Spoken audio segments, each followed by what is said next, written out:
and call this the lion dog Republicans problem. The Republicans are blaming Obama for this debt. Last time the national debt was paid off was when Andrew Jackson sold federal lands to pay it off.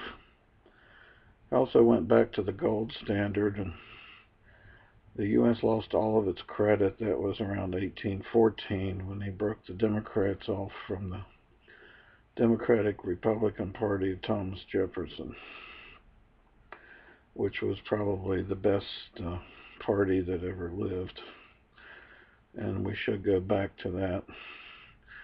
By 1976, when Jimmy Carter was president, and Carter, by the way, balanced the budget all 4 years he was president, but the Republicans, who controlled one part of the Congress, refused to raise the debt ceiling for a day, so the national debt ceiling disappeared, and inflation or interest rates went up to 18%. They blamed that on Jimmy Carter, because the Republicans did that, and the Vietnam War with Johnson borrowing the money. The national debt when Carter was president was $1 trillion, a million. It took 250 years of American history to reach that point. Then came Ronald Reagan. Some call him Ronald Reagan. Reagan began borrowing $4 trillion in 8 years, quadrupling the national debt and cutting taxes, the biggest tax cut in American history. Cut the tax base for 90% of the federal budget, for the biggest peacetime war buildup in world history. So the debt went from $1 trillion when Carter was president to $5 trillion by the time Reagan got out. And then came GHW Bush in 92, borrowed another $2 trillion, including used up Social Security and Medicare money. So we went from 5 to 7 trillion.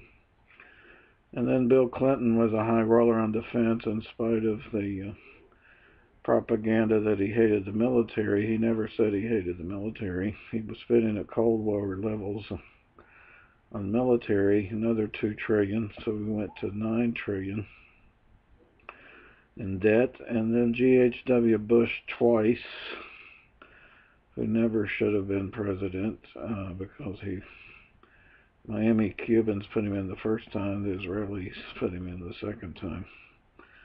$3 trillion on Iraq. All the money went to Iraq, so we had 12 trillion in debt while he cut taxes. And then at the end of his term, he needed another 700 billion for the Goldman Sachs bailout with AIG. And that put us up to about 13 trillion. So all of that was there before Barack came in, and Ron Paul says they printed up $5 trillion at that time. Barack comes in spending at $600 billion a year for defense when Reagan was spending $350 billion. So now but he came in, he inherited $13 trillion. When the debt went over 11 trillion, you were never going to pay it back. You couldn't pay the principal. You owed the Chinese $1 trillion. Your defense budget is $1 trillion. I mean, the bases you have overseas cost you $1 trillion a year. All your IRS money is going to pay for that. So you really have no income from your taxes to the federal government. So naturally, and by the way, I think Congress raised the debt ceiling for Reagan 6 times when he was president. They never complained, and now they're blaming all this on Obama. Are you kidding me? As Trump says, give me a friggin' break.